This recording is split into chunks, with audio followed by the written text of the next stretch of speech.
د افغان ډیاسپورا نتورک ښاغلو لیدلو زه عبدالوکیل اټک یو ځل بیا ستاسو په چوپړ کې یم او دا ځلم د هیواد ډیر یو تکړه ډرامه لیکونکی شاعر تناز شخصیت ملمه دی او دا ځل به ډېرې ناویلې د خپل ملمه نه واورو او زموږ ملمه دی ښاغلی تراب صاحب.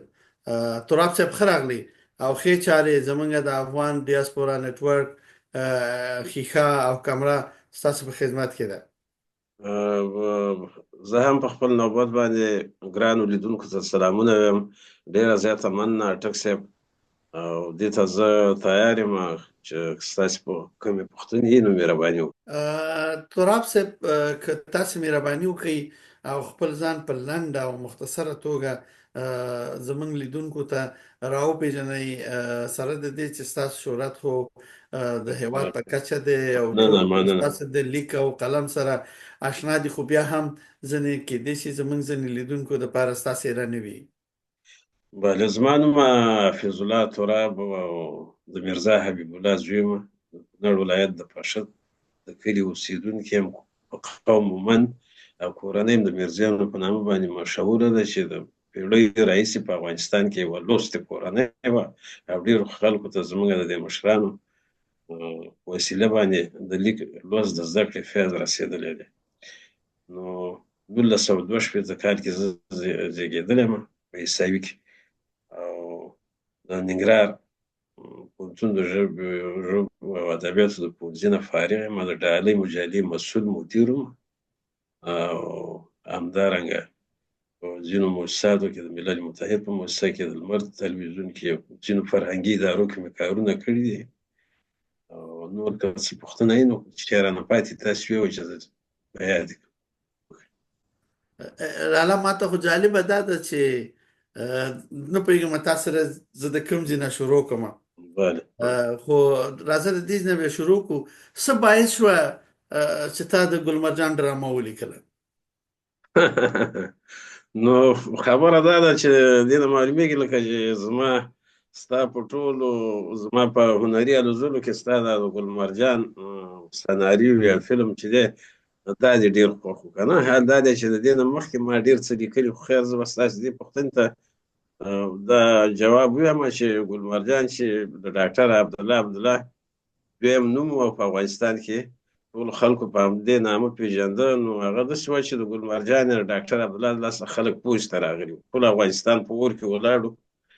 نو هره خبره به هغه نه منله، نو خلک په لیکلو او په ویلو او په احتجاجونو باندې ستړي شو. په پای کې ماته داسې فکر راغی چې راځه که په دې برخه کې یو فلم ولیکي او که دغه فلم جوړ شي او په ګل مرجان باندې یو اثر وکړي نو دا مې یوه ښه خبره ده. نو هماغه و چې ما سناریو ولیکله، هڅه مې وکړله چې په جلال آباد کې دا فلم کړم. هغه خلکو چې کیسه ولیدله د هغه ممثلینو، نو هغه یې ویرېدل، ویل چې تا خو بیخي دا ګل مرجان په دې کې ډېر زیات خراب کړی دی او دا قوي سړی دی، نو کیدای شي موږ ته دا څه زیان ورسوي. نو دغه ممثلین او د تخنیکي خلک دې ته حاضر نه شو چې دا زما سناریو فلم شي. تر اوسه پورې هغه فلم نشو که نه؟ نه فلم نشو هغه. نو ګل مرجان په برخه کې ما یوه ډېره ښه کیسه لیکلې وه او خندا یې ډېره لرله، په واقعیتونو م ولاړه وه. ما غوښتل چې یو خلکو ته تفریح پیدا شي او بل د ګل مرجان یوه چاره نوره وشي، ځکه د ګل مرجان د لاسه خلک پوځ ته راغلي. ډېر ښه. اوس که دا پوښتنه بېرته داسې وکړم چې تاسو څه وخت د دغسې ډرامو لیکلو ته مخه کړه او د دې خبرې څه باعث شو چې تاسو د شعر او د شاعرۍ او د لیکوالۍ سره په څنګ کې لاړې ډرامه لیکونکې شوئ؟ او دا خو په ټولو کې هغه سخت ټولګی هم دغه دی. بله نو تاسو ته خو معلومات دی چې له ډېر پخوا نه ما لنډې کیسې لیکلې. یو وخت کې داسې فکر راته پیدا شو چې راځه څه دا ډرامه لیکل شروع کړه. نو په دې برخه کې ما څه پوښتنه مو وکړه صمیم صاحب نه، هغه ویلې چې څوک یاد کړو چې همیش خلیلو کو څوک چې د هغه یو کتاب د ډرامو په برخه کې هغه ته ولوله، خو په دې کار ما ته ځان داسې ناقال ښکاره شو، ښه مې ونه ګڼله. ما ویل چې دا خو داسې یو قسم غلا غوندې ده، د خپل فکر نه اول نه لیکي. نو د خپل فکر نه مې د ډرامې په لیکلو پیل وکړ. ځینو ځایونو کې به ګرانه وه، خو داسې یو وخت راغی چې د ډرامې لیکل ماته داسې اسانه شو چې بیخي د لنډې کیسې نه به راته اسانه. نو بیا بله مسله دا وه چې په افغانستان کې تلویزیوني ډرامې هېڅ وې نه، او نه دې ته کار شوی و.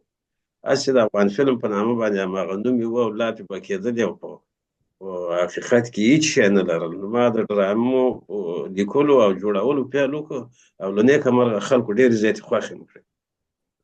او تراب صاحب ته څه فکر کوي چې د ډرامو لیکل په افغانستان کې کوم د راحت داخلي نه تیر شو یا د کرغېړنې کرښې نه اخوا تیر شو دی خوا ته دا د ډرامو لیکل ستا په نظر نور چا لیکلي وو ستانه مخکې؟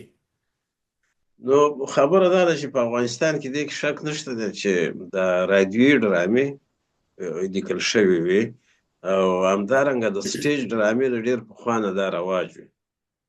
نو په دغه برخه کې زموږ نه مخکې په دغه نږدې وختونو کې چې د ملګری صاحب منان ملګری قاتل خوږیاڼی، او که مخکینی تاریخچې ته وګورو نو اولنۍ ډرامه د غازي امان الله خان په وخت کې په کندهار کې په سټیج کې یو ترکي استاد و، هغه ولیکله او په سټیج وړاندې شوله. نو په افغانستان کې ډرامو ته بیا هغه وخت کې ډرام ویلې، نو په دا سټیج باندې به تمثیلېدلې، یعنې د سټیج ډرامې وي. وروسته بیا رادیو هم پیدا شولې، خو تلویزیون په برخه کې یوازې هغه د شادګل نیمګړی غوندې فلم او نور داسې یو څه شوي نه و چې په هغې د حساب وشي. یعنې معیاري شی تر اوسه پورې په افغانستان کې د ډرامو په برخه کې نه و جوړ شوی. یوه پوښتنه ما په دې هکله یوه بله وکړمه، بیا به نور بحث ته لاړ شو، ځکه چې ما ته رښتیا هم دا د ګل مرجان ډرامه ډېره مهمه وه او ډېره زیاته زړه پورې وه راته که نه. او د بده مرغه په دې هم پوه وم چې تر ننه پورې هغه دغه هم نه شوه، نه جوړه نه نه شوه. نو څومره اړتیا بولئ د پښتنه ټولنې دپاره د دغسې ډرامو، تلویزیوني ډرامو یا خصوصا سریالونه چې موږ په دې موږ چې په افغانستان کې وو د جمهوریت په مهال، هلته به موږ د بهرني سریالونه لیدل لکه ترکي یا ایراني یا نور. د هغې په دغه کې څنګه موږ کولی شو چې دغسې معیاري سریالونه یا ډرامې موږ ولس ته وړاندې کړو او موږ د خپل ولس هغه واقعي تصویر یا انځور دې ته په مخ کې کېږدو؟ نو تاسې مانه د ډرامو یا د سریالونو د ارزښت په برخه کې پوښتنه وکړه. خبره دا ده اټک صاحب چې د ادب د ټولو ژانرونو په پرتله باندې د یوې ټولنې د اصلاح لپاره د ډرامې او یا سریال نه ښه بل څه کېدلی نه شي. سریال او ډرامه کولی شي چې په ډېرې اسانۍ سره د ټولنې د خلکو شعور لوړ کړي، هغې ته نوې لارې وښیي. هغه ته حمزه بابا خو وایي که چېرته تاسې یو ملت پېژنئ نو د هغې ډرامې وګورئ. نو په یو ملت یا خلکو کې چې ډرامه نه وي هغه به څنګه وپېژني؟ د بده مرغه په دغه د جمهوریت په دوره کې په همدې برخه کې څه کار ونه شو، یعنې خلک یې په ارزښت نه پوهېده. څوک چې فرهنګي مسؤلین وو، کنې امکانات وو یعنې پیسې وي، نو که چېرته په دې برخه کې کار شوی زموږ ټولنه به ډېره اصلاح وي، په دومره بدمرغیو به اخته نه وي لکه نن چې ورسره لاس و ګرېوان دي. دا چې تاسې ویل دا څنګه کېدای شي چې وده وکړي، نو اوس خو بیخي کولی نه شي، ځکه داسې څوک حاکمان دي په افغانستان کې چې هغې ډېرو وړو شیانو ته اجازه نه ورکوي، نو بیا له ډرامه او سریال. او تاسې خو ما چې څومره لیدلي او لوستي مې دي، اگر چې اوس موږ وطن نه بهر یې، د لنډې کیسو په هکله باندې خو شروع کې تاسې خپل قلم ازمېیلی و چې په هغې تاسو څه لیکلي دي؟ نو ما په ټول ټاله تقریبا 150 لنډې کیسې لیکلي چې دا په شپږو ټولګو کې دي. د دې ترڅنګ ما 2 ډرامو ټولګې چاپ کړي دي. همدارنګه د انګلیسي ژبې نه مې 3 کتابونه ژباړلي دي. د داري نه یو کتاب مې په خپل نیکه لیکلی و، د آلمان سفرنامه مې لیکلې، یعنې ټول ټال ما 14 کتابونه لیکلي دي. او دا د وړو کلیپونو تلویزیونو ډرامو د دې سره چې ټول زه یو ځای کړم د تصویري فعالیت مې، نو ما تر اوسه پورې 22 تلویزیوني ډرامې او فلمونه لیکلي. همدارنګه ما سریالونه هم لیکلي دي، او ټول نه لوی ارمان مې دا و چې زه په افغانستان کې زموږ تلویزیونونه د سریالونه ولري چې لکه د ترکیه او یا د هندي سریالونو په ډول باندې په دې برخه کې مثالي رشقسته سریال ولیکه د ګلاجان مادوري، بده مرغه هغې ته هم چا پیسې ورنه کړې. یو پنځو برخو دپاره د اطلاعات او کلتور وزارت فنډ ورکړ، بیا په داخل کې مخالفتونه کېدل، یعنې خلک په دې خفه وو چې ولې په پښتو وده وکړي او داسې یو څه پکې رامنځته شي چې هغه په بله ژبه کې نه وي شوی. په خپله حاکم فرهنګي حاکمان چې وو د دې مخالفت یې وکړو. حال دا دی چې په دغه سریال کې ما د افغانستان دا څه مسایل چې وو سیاسي، امنیتي او اقتصادي هره برخه دا په کومیډي شکل باندې وړاندې کړي، او دا سریال د ګلاجان مادوري دا همداسې نیمګړی پاتې شو. هڅه که یو مشخصه پوښتنه وکړم او ستاسو خوښه جواب راکوئ که نه، ولې چا یې مخالفت وکړو؟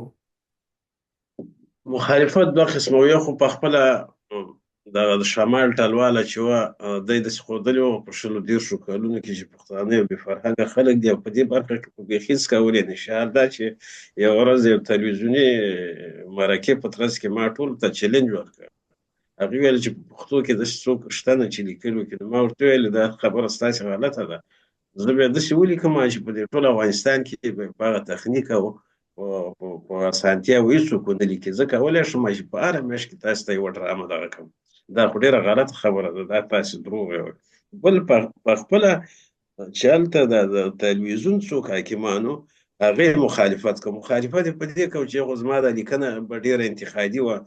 بل دوی ځینې پیسې او فنډونه اخیستل د مزخرفو شیانو دپاره، یعنې هېڅ معنا مفهوم بیا نه لرل، نه به پکې خوند و. دی به تاسو ته معلومات دی چې هر هغه شی چې ټیټي او بې خونده وي په هغې کې غبن کېږي، غلا کېږي. که ته غواړې چې یو لوړ شی وړاندې کړې په هغې کې به ته لګښت ډېر کوې، یعنې د ښه شي په جوړولو کې د غلا فیصدي بیخي کمیږي یا هېڅ نه. نو دوی د دې لپاره چې د غلاګانې خپلې همداسې دوامداره کړي، نو په دې برخه کې ما سره همکاري نه کوله. کنې ما په ډېر کمه بیه باندې ما ورته ویل چې همدغه تاسې چې د یو ساعته ډرامې لپاره کمې پیسې لرئ، دا زما د سریال لپاره تاسې دغه کوي. خو د هغه رئیسان چې وو یا مشران چې وو هماغه پیسو کې په فنډ کې دی پیسې والي، او داسې یو لیکوال ته به یو کار ورکولو چې فرض کړه پاتې شاباسي هم خوشحالېده یا په لږو پیسو. نو زما په مخ کې دی غلا نه شوه کولی، نو زما هغه معیاري سریال هم دی نه غوښتل چې جوړ شي. یعنې که ځینې نومونه واخلم تاسې به تعجب وکړئ، حیران به شئ چې ځان ته د پښتنو خدمتګاران وایي، مګر په حقیقت کې دا ډېر لوی مسلکي غلا. اوس زما پوښتنه هم همدا وه چې تاسو کومو تلویزیونونو ته مراجعه وکړه چې هغې د دې خبرې مخالفت وکړو تاسو سره؟ ځکه هلته خو داسې تلویزیونونه مو په کابل کې چې هغې ستاسو په اصطلاح چې ډېره د پښتو دعوه کوله. بله هو، دا تلویزیونونه زه به ستاسې پوښتنې ته جواب درکړم. دا خو دوه قسمه وو، یو په خپله دولتي و او بل چې وو شخصي وو.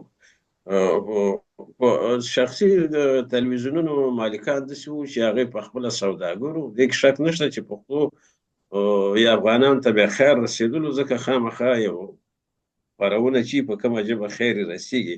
خو نور په حقیقت کې هغې سوداګر وو. هغې ما یو ورځ ورته ویل چې تاسې ته باید هند او ترکیه ډېرې زیاتې پیسې درکړي او انعامونه درکړي، ځکه تاسې لګیا سئ په خپله د دې هېوادونو فرهنګ ته ډېر زیات کار کوئ، سریالونه یې نشروئ، بس هغې باید تاسې ته ډېرې پیسې درکړي. دا تاسې ورته ډېر ښه چوپړ شروع کړی. نو هغې ولې مرسته نه کوله؟ هغې په دې نه کوله چې د سریال په جوړولو لګښت راته پیسې لګېدلې، او دی دې ته تیار نه و چې پیسې دې ولګېږي. داسې شیان به کول چې په ارزانه بیه هغه که انګلیسي که هندي که ترکي که هره بلای مقصد چې د دی دا کار پرې روان وي. نو شخصي خلک خو په دې نظرېدل. او په ملي تلویزیون کې یو د کابل برخه وه، د ننګرهار خو پیسې نه لرلې، نو همدغه د کابل ملي تلویزیون زما سره همکاري نه کوي. او تاسو ویل چې ما ورته ویل چې هند او دا ترکیه باید تاسو ته پیسې درکړي، دا معلومه نه شوه. دا خبره تا چا ته کړې ولاله؟ ما په خپله د دې چې تلویزیونونو رئیسان ته وکړه. تاسې که زما ځینې مرکې ولټوئ په دغه کې، لکه شمشاد تلویزیون سره مې چې کړي، د دغه سره د ژوندون سره د ملي تلویزیون کې په دغه زیاتو مرکو کې دا ما ویلي، ما بعلني ویلي، ځکه ما ته زور راکاوه. او زما لویه هیله دا وه چې د ټول افغانستان د تلویزیونونو لپاره او زه ډیر معیاري سریالونه جوړ کړم. دا زما یو لوی ارمان و چې زه خپل هیواد ته داسې خدمت وکړم چې هغه خلک وایي چې کار دې ته وایي، فرهنګي برخه کې هلې ځلې دې ته وایي. خو بس دغه ارمان زما پاتې شو، کني ما کولی شو چې زه ډیر څه وکړم. یو مشخصه پوښتنه وکړم چې تاسو شمشاد تلویزیون ته مراجعه نه وکړي؟ ما یو خو زه په خپله داسې چاته په عمر کې ما مراجعه نه کړې چې زه چاته ویم چې ما ته پیسې راکړي، ځکه زه ټولو پېژندلم. دا د دې اړتیا وه، د هغې باید ما ته مراجعه کړې وي. یو ځل هغه یو شیشه جوړول سریال چې ګورو خلک یې کېنولي دي، نو داسې خلک دي، هغه دغه په وخت کې به ځینې خلک پیدا شو چې موږ په دې برخه کې لیکوالان یو، نو یو درې برخې یو دغه یې لیکلي وو، د سریال قسطونه یې لیکلي وو. ما ته یې وښودل، ویل چې موږ خو والله تا نه خبر نه وو، داسې خو لا بېله دغه چې تاسې ما نه خبر نه وئ. په افغانستان کې د مجاهدینو د راتګ نه وروسته خو په څه تلویزیونونو ډرامې وې، هغه زما وي، بل چا نه لرم. د خدای د رضا لپاره مې ورکړی وي او ټول تلویزیونونه په همدې چلېدل. بیا چې دغه شو چې مې وکتل دغه مال بس صحیح ده، خو زه د خدای د رضا لپاره به داسې وکړم، دا ستاسې سکرپټ چې دی دا غلط دی، دا تاسې چې څوک کېنولي دي دا به له زه اصلاح کړم، د دې کومه معاوضه مه راکوئ، دغه مه راکوئ. نو اصلا داسې و چې هغه څه چې ما غوښتل دې خلکو نه شو برابرولی هغه دغه، ځکه ما ډېره خواري کوله. زه یو وخت کې دا خبره به وکړم ضمني، زه د ننګرهار والي ګل هغه شیرزي وغوښتل ما یوه ورځ، خو نه ورتلم، د یېرې لاړم چې ورغلم ما ته یې ویلې ټیپ یې چالان کړ چې دغسې یو 10 سندرې ما دغه کړي دي او دا که ته راته تصویري کړې، دا د همایون انګار په هغه کې. نو چې څنګه سندره کېوستله هغه په جګ اواز به اورېدل یم چې ومې کتل، مال زه پوه شوم بس دغه مال یې ولیکه چې ولیکه مال ستا په دې هره سندره 10 لکه روپۍ مصرف راځي، او که ته مال 100 لکه روپۍ ورکولی شي صحیح ده. اصلا زما زړه مې نه و چې زه دا کار وکړم. سړی حیران شو. ما ورته ویل ما زه خو دغسې ډایرکټران نه یم چې د شعر معنا یو څه یو ځم دا بیسودو پول ښیم او یا د مخابراتو څه دې سندره کې چې د هر بیت کې کومه معنا ده، زه به هماغسې صحنه دې ته پیدا کړم. دا صحنه کېدای شي 100 متره لرې یا څنګه شورماشور دی اوږی، زه به د اوږی یو ښایسته جنۍ پیدا کوم، د اوږی په نامه په شورماشور به ورته پیدا کوم، دې کې 200 کسه خو دا لګېږي، دې ټول ته به زه پیسې ورکوم. زه خو داسې کار نه کوم چې د شعر یو څه یو زه پکې ګوساړې وښیم که نه په دغه کې په تصویر کې. نو بس سړی غلی شو، مالدار بس بیا بل چا ورته په 1 لکه افغانۍ باندې دا شی وکړه چې ویلي داسې یو ځینې مواد راخته بل ځینې راخته د دې شکینې دغه کار د کاره پورې فرق لري. نو څوک اټک صاحب د دې شي په ارزښت باندې نه پوهېده په افغانستان کې، دا چارواکي او غله و، مطلق هغه غله و صاحب چې تمام. دا ډېر دلچسپ او زړه پورې بحث دی، په دې کې څومره وګړي او زموږ د ټولنې ارشد دی ضرورت دی که نه، او په دې باید ډېرې خبرې شو. متاسفانه چې زموږ مطبوعاتو او زموږ تلویزیونونو په هغه وخت کې هم دې مسلې سره اصلا تماس نه دی نیولی، اوس هم نه دی نیولی، خو دا به زموږ دپاره کېدای شي چې بیا موږ تاسو سره په دې وګړېږو. خو اوس به په دې خبره وکړو چې ولې را کډوال شوې؟ چې ته آلمان ته یادوئ؟ او نو دا خو زمونږ د ژوند د بدمرغۍ دویم ځل دی. یو ځل پاکستان ته رالو د خلقیانو او کمونستانو د لاسه، د روسانو د لاسه، دا د عمر په دغه اخرو کلونو کې سر هم دلته راووتو، خو داسې حالات چې دومره تنګ و، مونږ ویلې چې جرمني نه برما دي، خو چې اوس د دې ملک نه مونږ وتښتو. نو زه ځکه راغلم چې یو خو ما ته په 100 کې 100% دا خطر و چې زه د منځه لاړ شم، ما ومې وژني. او یوازینۍ ګناه مې دا وه چې زه یو لیکوال یم او بیا رښتیا مې لیکلي وو ټول عمر، نور که څه کمال راکې نه و. نو دغه عادت مې و چې په لیکنو کې مې د ریالیزم نه کار اخیستی و، د هېچا پروا مې نه کوله. نو بله زما فکر هلته بیخي بند و. نو لیکوال باندې چې بندیز یو څه لیکلی نه شي. نو دغه دوه عمده علتونه وو چې په اول سر کې ژوند ته مې ډېر زیات خطر و. نو هره شېبه به مې دا فکر کولو چې اوس به ترور کېږم، ځکه یو وخت کې بې ګناه بې خطا د وژنو چې هغه خلک چې باید ووژل شي د هغې په لیست کې زما نوم و. 20 کاله مخکې دی لیکلی. کنې زه نه حکومتي چارواکی وم، نه داسې ګوند پورې تړلی وم، یو بېوزله لیکوال وم، مګر زه یې نه پرېښودم زه یې وژلم. اوس چې دلته راللې او دلته اوسېږي، نو تا ته دغه دوه کلتورونه، دغه دوه مختلفې ژبې، دغه دومره وړاندې واټن چې په دې کې د هر څه فرق دی، د غذا د خوراک نه نیولې د بله خبرو بله د بله. لباس، دې سره څنګه جوړ راغلی؟ څنګه دلته بیا میشت وي یا څنګه دلته ادغامېږي لګېږي؟ ولې نو زه خو عرض یو دا کیسه یوازې زما نه ده، تقریبا د هر افغان دا اوس چې څوک راغلي دا خلک زیاتره خفه دي، سره د دې چې دوی په ډېر ښه شکل راوستل شوي دي، په ډېر عزت سره په لارو په سختو لارو باندې نه دي راغلي. نو یو په خپله د دې د چاپېریال د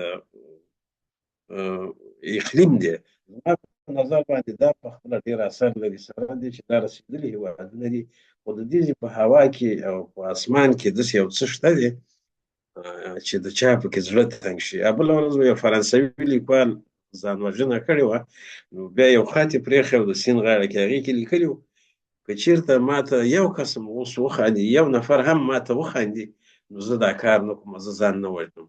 یعنې په خپله دا ټولنه دومره دغه ده، هر یو ته چې ګوري خفه غوندې، ځکه دلته کورنۍ نشته دی، دوستي او دا شیان ډېر کم دي. هلته خو موږ او تاسې په دې شیانو ډېر عادت وو، نو ډېره زیاته سخته وه. یعنې داسې تاسې ویلې چې څنګه دې تطابق کړی، ما تطابق نه دی کړی، زه اوس هم زړه مې تنګ وي. په اولو 2-3 میاشتو کې خو بیخي نږدې مې ځان وژنه کړې وه، زړه مې و چې ځان سیند ته وغورځوم. یو جګ پل دی دلته په دې بند کې، بیا مې ځان کنټرول کړ. او بیا هر څوک به سازش وکړي د خارج سره، خو زه هېڅ کولی نه شم، ځکه زه بیخي ورته جوړ نه یم. خو بیا هم اوس ناست یو، دوی نه مننه کوو چې موږ یې راوستي، نور څه نه د لیکوالي په ډاډمن زړه باندې زه کولی شم، او کور کې ناست یم او د اوس وخت لپاره لګیا یم یو ناول لیکم. دلته چې رالی او اول خو ډېره مننه چې په ناول کار کې دا یو به ډېر خوندور وي، ځکه ستا هره جمله او هر سکښت دی د طنز خیر ډک لري، دی، مننه. د معنا نه هم ډک دی او د ښکلا نه هم ډک دی، ځکه زه خو ستا د لیکلو او د دغه سره ډېر اشنا یم. خو په هر صورت دلته چې رالی، دلته د ستا نه مخکې لیکوالان چې راغلي وو، یا زموږ او ستاسو ځینې مشران ملګري او یا همزولي ملګري، دې سره دې ولیدل، دې دعوت کړلې، د دې ټولنې دې ولیدلې چې دلته څه کیسې روانې دي؟ نو یو خو اټک صاحب دا زمونږ کومه ډله چې راله د افغانستان نه، د دې ډېرې برخه فرهنګیانو، آلمان ته ډېر زیات لیکوالان او شاعران هم راغله. او ستاسې خبره زموږ نه مخکې هم دلته ټولنې لري. زه دلته یوازې سرشار صاحب په نامه زموږ ستاسې یو ډېر فعال افغان دی، هغه یوه ورځ کونړ سیند مشاعرې ته یوه شپه دعوت شوم، لاړم. زه خو دې غونډو ته په افغانستان کې هم ډېر نه تلم، بیا لاړم، نو هلته مې خلک ولیدل چې د اروپا د ټولو هېوادونو نه لیکوالان او شاعران راغلي وو.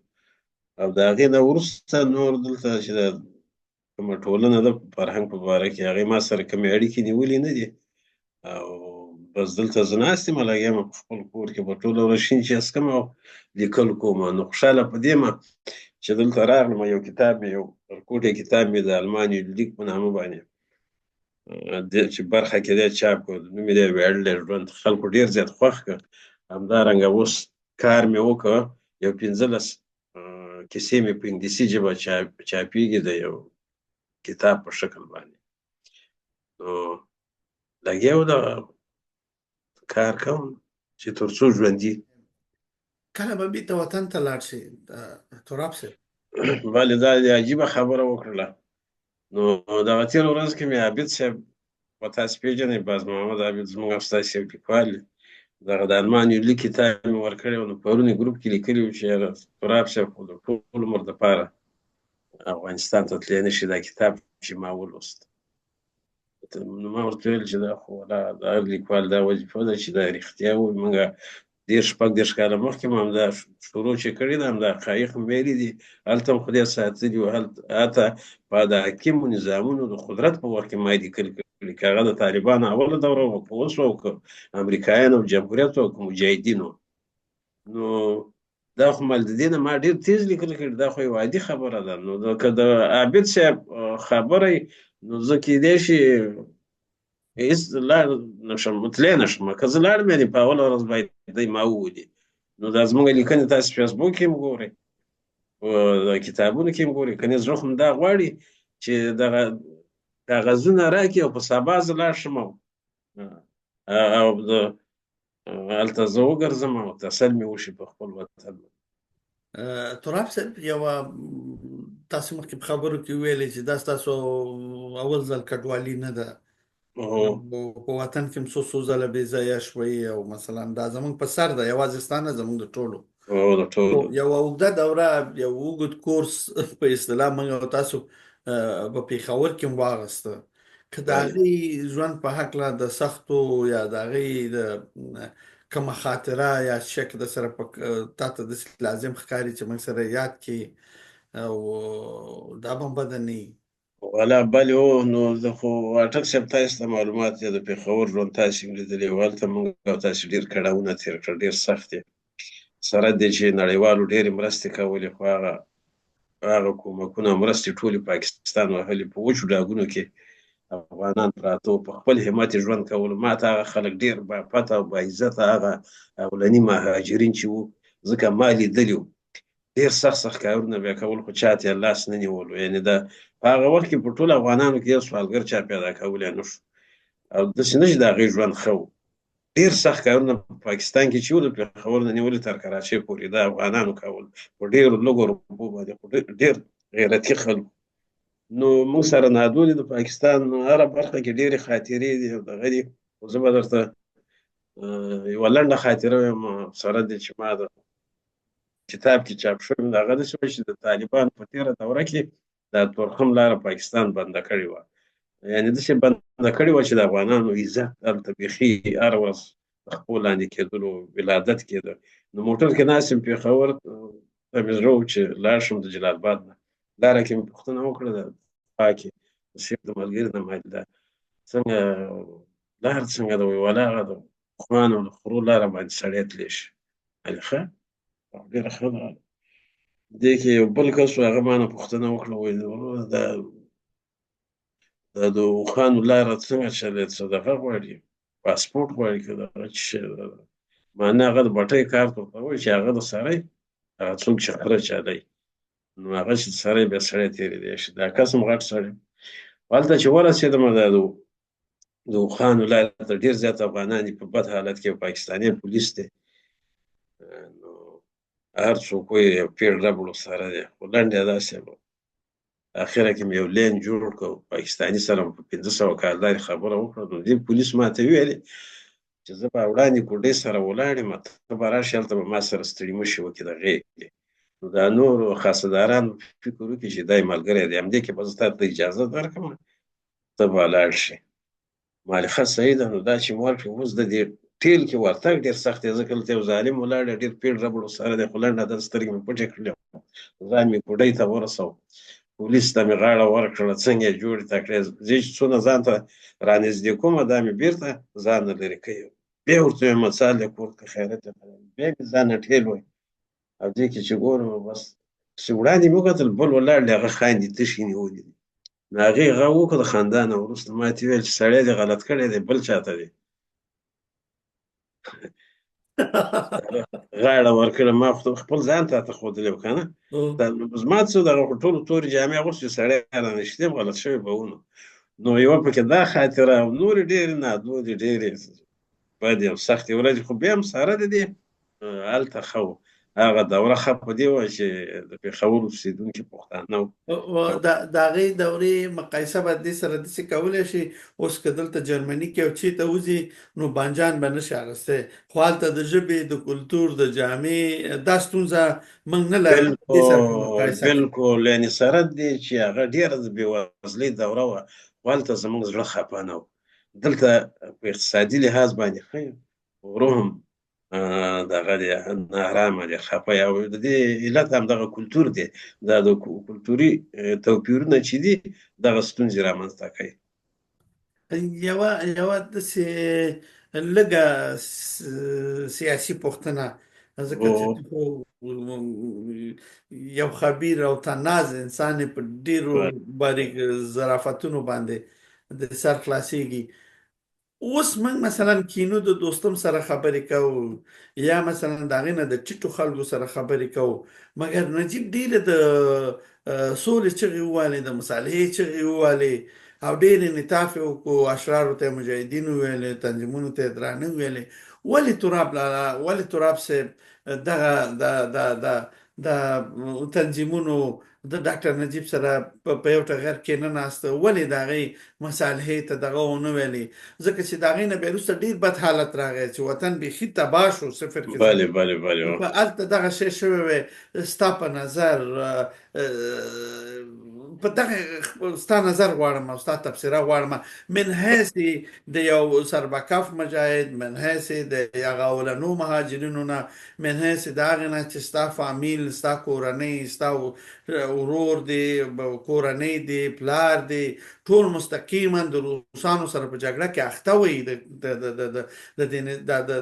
دې نظام په ضد خلک وي زه غواړم ستا دغه نظر واخلم د یو مجاهد په صفت چې په دې کې هېڅ شک نشته دی چې انسان د تېروتنو سره مخ کېږي او همدغه لویې تېروتنې وي د خلقیانو چې افغانستان یې دغه حالت ته ورسولو چې تر اوسه یې ورځ نه ښه کېږي خو بیا هم کله کله ډېر ګناهګاران چې هغه ښه انسانان شي نو پکار دا ده چې هغه نور خلک هم یو څه ورسره ومني نو همدغه مسله د ډاکټر نجیب هم وه نجیب ډېر ښه وړاندیز کړی او داسې معلومېده چې د زړه د تل یې کړی و نو دا د تنظیمونو لویه تېروتنه وه موږ به دا ویو چې د بل چا په لاس کې خلکو بل د دې ترڅنګ د یو قسم غرور لرلو داسې فکر یې کولو چې موږ دومره کلونه جنګونه کړي دي او د فاتحینو په شکل ورننوځو او هر څه زموږ دي نو دا یوه ډېره لویه تېروتنه وه چې تنظیمونو وکړه تېروتنه څه چې بد کار و نو بیا په مجموع کې هغه څوک چې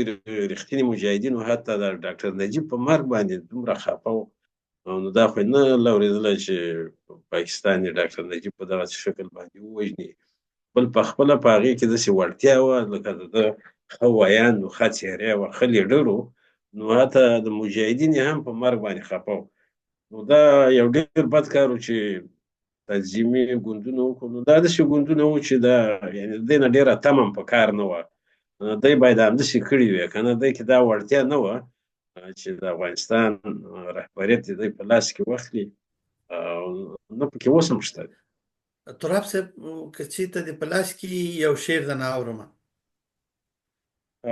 نو ما خو په کمپیوټر کې دي زه به درته یو پخوانی دغه غزل ویم لنډ غوندې په یادو مې یاد دی نو شعر داسې دی چې وایي که دې ووینم د ځان په آینه کې که دې ووینم د ځان په آینه کې ځان ته زه شم حیران په آینه کې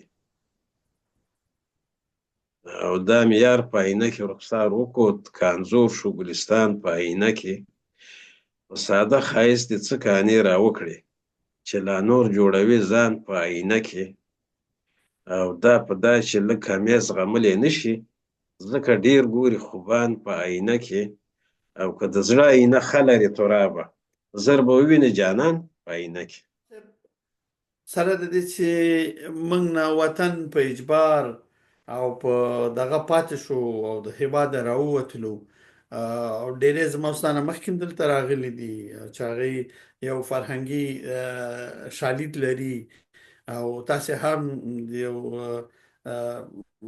نومیالي لیکوال او شاعر او نقاد په توګه باندې اوس د وطن نه بیرون زموږ مسؤلیت یا د دې لیکوالانو شاعرانو فرهنګیانو مسؤلیت څه دی بله دا اټک صاحب تاسې ډېره ښه پوښتنه وکړه لکه څنګه چې تاسې ته معلومات دی لیکوال او شاعر چې دی دا د ټولنې د نورو خلکو نه په ډېر څه پوهېږي او مخکې پوهېږي نو چې څومره دا پوهېږي همدومره یې مسؤلیت هم ډېر دی له بده مرغه په افغانستان کې هېڅوک هم پاتې نه شول چې هغه د فساد او د بېمانۍ له څپو اغېزمن شوی نه وي په دغه برخه کې لیکوالان او شاعران هم وو ډېر کم داسې خلکو چې هغې خپل پت عزت او د قلم پاکوالی سپېڅلتیا وساتل خو زیاتره یې داسې شو چې په پیسو ولګېدل په چاپلوسۍ په بېمانیو نو دې خلکو ډېر کار خراب کړو اوس په بهر کې هم همدغسې ده زیات ډېری لیکوالان او شاعران چې دي دوی د بزدلۍ نه کار اخلي د بېمانۍ نه هر دا چې د دوی مسؤلیت دی نو دوی مبارزه نه کوي د ملي ارزښتونو دپاره د افغانستان د خپلواکۍ دپاره د خلکو د حقوقو دپاره په دې برخه کې دوی غلي ناست دي او دوی داسې انګېري چې زه بله ورځ موږ بیا دغه ته ځو افغانستان ته ځو چې هلته راته څوک څه ونه وایي او شپې مو شي نو زما په نظر دا ډېر بې غیرته او بې ایمانه کار دی پکار دا دی چې دوی په زړورتوب سره په نارینتوب سره په پښتونولۍ مبارزه وکړي فرضاً راګیاستئ ګوره دا تاسې دغه هڅه کوئ د یو خدمت کوئ ستاسې لیکنې م زه ګورم په فیسبوک کې په دغه کې په جرأت سره لګیاستئ د بده مرغه دې خلکو 30 کاله هلته خلک دغه کړل چور کړل پیسې وخوړې دلته چې راغلي دي هم د بېمانۍ نه کار اخلي نو دا خدای او رسول به د دوی نه دا پوښتنه کوي چې ما تاته وړتیا درکړې وه مګر ته بېمانه انسان غلی ناست یې هېڅ هم نه وې لګیا یم هغه د سوسیال د پیسو یا د دې د یورو سره د کار دی په کال کې 2 واره هلته ځې چکر بیا سترګې دې خړې کړي دي نو دوی ته دوی والا زه ډېر ګرم بولم زیاتره یې ټول نه یادوم ښه مبارزین هم شته دي دوی ته دا پکار ده چې دغه کوم حق چې هېواد پرې لري او خلک یې پرې لري د هغې نه باید دفاع وکړي